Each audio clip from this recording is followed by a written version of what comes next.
Y el día de hoy tenemos la fortuna de amanecer en el Colegio Militar, una de las instituciones fundamentales para entender la historia de nuestro país, una institución bicentenaria, 2 siglos tiene de formar cadetes y formar hombres y mujeres para el servicio del país. Yo le agradezco mucho al general director, el general Maldonado, que el día de hoy nos reciba en esta institución. Mi general. Bienvenido, doctor. Qué gusto me da estar aquí. Una institución que, como decía, es venerable, una institución que explica buena parte de nuestra historia. ¿Le parece que empecemos la conversación hablando un poco de historia? Cumple 200 años el Colegio Militar. Claro que sí, efectivamente, en este año estamos celebrando el bicentenario de la fundación del heroico Colegio Militar.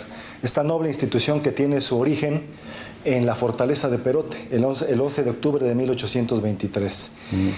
Ocupó 4 sedes emblemáticas. Después de Perote se traslada al castillo de Chapultepec, posteriormente a Popotla en la Ciudad de México, donde hoy es el Colegio de Defensa. Hoy es el Colegio de Defensa y la Rectoría de la Unidad del Ejército y Fuerza Aérea, y estas sedes de Tlalpan que se inauguran en el 76. Aquí donde estamos, que es por cierto un edificio impactante, impresionante, además de grandes dimensiones y arquitecturalmente muy valioso. Pero déjeme regresar a la historia. La formación del Colegio Militar es como la primera aspiración de una república que nace por ir formando, en este caso, cadetes militares que van a finalmente defender a la patria. Es como una especie de anhelo, de aspiración fundante de este país, mi general. Efectivamente, hay una profunda historia muy arraigada a la juventud de nuestra nación. Hechos históricos que son icónicos en la historia de nuestro país. Es Guadalupe Victoria, el primer presidente, el que lo funda, ¿no? Y dice, necesitamos tener un lugar donde formar a los, en este caso, militares de la naciente república. Sí, necesitamos tener militares sumamente profesionales, acordes a la dinámica del país, y así es como se funda el primer colegio militar. Recuerdo que ahí redactan en la historia los programas de estudio de los cadetes, que incluía adiestramiento militar y cálculo diferencial. Cálculo diferencial. Pues sí, sí. Es que eran ingenieros en minas. Ajá. Y todo esto es interesante ver cómo ha evolucionado, ¿no? La formación de los militares. Algunas cosas se mantienen, ¿no? Ingenieros, pero cómo se va formando en distintos aspectos. Supongo que en aquella época el uso del florete y el sable era importante. Ahora tendremos que aprender ciberseguridad, pero así va cambiando efectivamente todo. El Alcázar del Castillo todos los tenemos presente por la gesta de los niños héroes, mi general. Sí, efectivamente.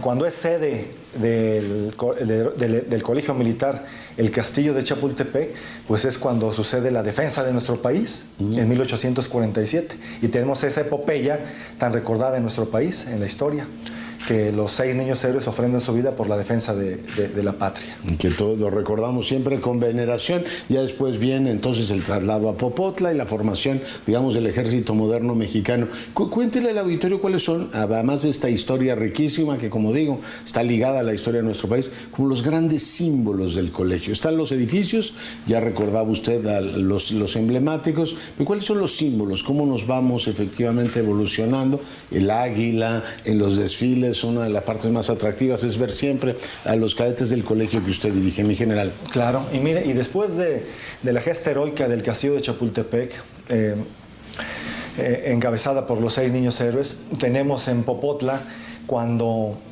los cadetes del colegio militar también participan en la columna de la legalidad.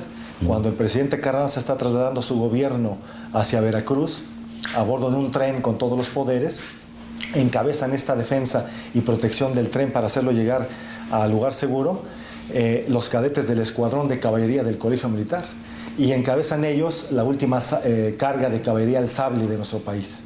Defienden al tren con los poderes y logra llegar a su destino final. Ya. Oiga, hablemos de algunas, digamos, elementos o desafíos presentes que hoy tiene el colegio. Creo que a lo largo de su historia ha venido variando la edad a la que llegan, el número, por supuesto, de aspirantes, aceptados y de cadetes que tienen. En los tiempos modernos, ¿cuánta gente se forma aquí? Y cuéntenos, mi general, un poco el sistema que se está utilizando para adiestrar hombres y ahora mujeres también. Efectivamente, pues la población de cadetes del Heroico Colegio Militar es de 3.380 efectivos. 3.380 ¿sí? tiene. De los cuales 580 aproximadamente son mujeres. Aquí recibe a todos los que después irán a las distintas escuelas. Efectivamente, aquí se desarrolla el curso básico de formación militar durante 6 meses y aquí se concentran todos los cadetes de las diferentes escuelas para las cuales concursaron: Escuela Militar de Medicina, de Enfermería, de Ingeniería, de Aviación.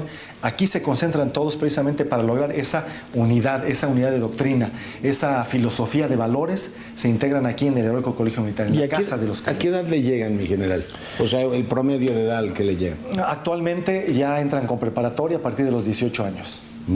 Leía en páginas de la historia que uno de los debates iniciales era: tienen que aprender, o sabían, estamos hablando de principios del 19, no todo el mundo sabía leer, sí era responsabilidad del Colegio Militar enseñarles a leer o tenían que hacerlo, pero actualmente llegan pues a esa edad, se forman. ¿Qué es el curso propedéutico? Es decir, imagino que llegarán de distintas partes del país y con distintas experiencias. Sí, llegan de diferentes partes del país y, como comenté, son de diferentes escuelas militares. Aquí se les enseña su adiestramiento militar. Es el primer contacto que tiene el joven civil con la vida militar. Se les enseña el conocimiento de las leyes, de los reglamentos, del armamento y de las tradiciones militares. Posteriormente ya ellos regresan a sus planteles a tomar la carrera para la cual concursaron y eligieron. El de medicina se da a la Escuela Militar de Medicina, enfermería, y aquí en el Colegio Militar se quedan los que eligieron cursar la carrera de las armas. Ahora tenemos 2 vertientes: la licenciatura en Administración Militar y la licenciatura actualmente en Seguridad Pública. En Seguridad para Pública. La Guardia Nacional.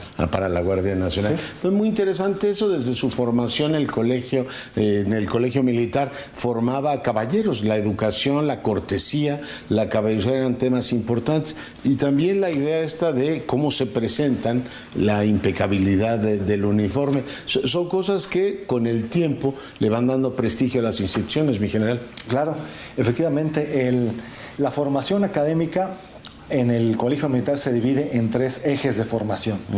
El eje académico, que son prácticamente las materias que cursa, de cultura civil; el eje militar, que son todas las materias, asignaturas de corte militar; y el eje axiológico o de valores, donde se fortalecen todos los valores, no solo de la vida militar, sino de nuestra vida como seres humanos. Son instalaciones estas impresionantes. Este colegio donde estamos fue proyectado, como decía usted, en los 70s, y tiene también unos campos deportivos. Se antoja bajar uno a entrenarse ahí, pero ¿por qué no le cuenta también al auditorio de este colegio, el recinto en el que estamos, y la parte también formativa en lo físico y deportivo que tiene bajo su mando, mi general? Sí, estas instalaciones están inspiradas en las culturas prehispánicas de nuestro país, mexica, donde ellos formaban a sus guerreros. El arquitecto muy visionario, Agustín Hernández, en esa época, tiene precisamente esa proyección de crear aquí un colegio militar con esas características ahora muy modernas, que siguen vigentes. Es un área muy extensa, 350 hectáreas aproximadamente, donde tenemos todo lo necesario para la formación integral del cadete. Mujeres y hombres aquí tienen campos de entrenamiento, campos de tiro, áreas deportivas muy modernas. Tenemos intercambios deportivos con otras escuelas, con el Politécnico, con la UNAM. Aquí vienen jóvenes a participar en juegos deportivos de americano. ¿Tienen un equipo, los aguiluchos? Tenemos el equipo aguiluchos de americano, actualmente en la Liga ONEFA, en la cual está debutando. Y aquí tenemos el campo deportivo de los aguiluchos. Lo vi al pasar, impecable. Sí. Estamos por reinaugurar las instalaciones. El 20 de octubre será la reinauguración del Heroico Colegio Militar. O sea, ¿el 20 de octubre es la gran fecha para el Bicentenario? El 11 de octubre es una ceremonia magna en Perote, Veracruz, en la Fortaleza. Que quien no ha ido a Perote, permítame recomendar, es uno de los lugares que uno tiene que visitar en el país, igual que darse la vuelta por Popotla y, por supuesto, este lugar que está en conocido emplazamiento al sur de la Ciudad de México, mi general. Claro que sí, nos ubicamos en Tlalpan. Y aquí la reinauguración del Bicentenario será el 20 de octubre. El 20, una fecha importantísima para el país. Además tiene la UMA aquí al lado, ¿no? Están las águilas. Sí, es un centro de reproducción del águila real y protección de la especie. Aquí ya se han logrado reproducir especies y se han liberado con seguridad para que se puedan desarrollar en su vida silvestre en los diferentes espacios del país. Sí, sí. Se liberaron en Nayarit. Alguna vez me tocó visitarlo y es una experiencia enormemente gratificante. Sí. Finalmente preguntarle, mi general, hacia el futuro, hacia dónde se mueve la educación militar en general, hacia dónde se mueven los desafíos docentes, didácticos, toda la tecnología que tiene esta institución. Cuéntenos. La formación académica es muy dinámica aquí, no solo en el Heroico Colegio Militar, en todo el sistema educativo. Y el Heroico Colegio Militar, por supuesto que no queda al margen. Está completamente actualizado en docentes. Tenemos una planta de docentes de más de 180 docentes civiles. 180 civiles tienen. Civiles que contratamos de las diferentes especialidades del área civil, que vienen aquí, se les contrata por un semestre, dan sus clases, son muy competitivos, pasan unas evaluaciones muy fuertes y finalmente se selecciona a los mejores y son los profesores de los cadetes. Además de que como militares tenemos profesores militares, instructores militares, que son quienes nos encargamos de la formación militar. Ya. Oiga, en tecnología tienen acceso a lo más granado, ¿no? A lo más vanguardista en general. Sí, todo el Heroico Colegio Militar tiene conectividad, hay internet libre para los cadetes, se les da una laptop con la cual pueden hacer sus trabajos y los salones tienen pues ya no son pizarrones, son monitores digitales en los cuales el profesor puede con toda la tecnología dar su clase. Ya. Oiga, es por supuesto impresionante ver las instalaciones, ver las capacidades que tiene y sobre todo el ánimo, ¿no?, de encarar el futuro y seguir sirviendo a este país. Para mí es muy emocionante estar en esta casa, mi general, y le quiero agradecer cumplidamente que en este bicentenario nos haya recibido. Somos quienes agradecemos, doctor, su presencia. Muchas gracias y a su auditorio. General Maldonado, el director del Colegio Militar, una institución venerable, muy querida además por todos los mexicanos, el día de hoy, para fortuna nuestra, conversando con usted.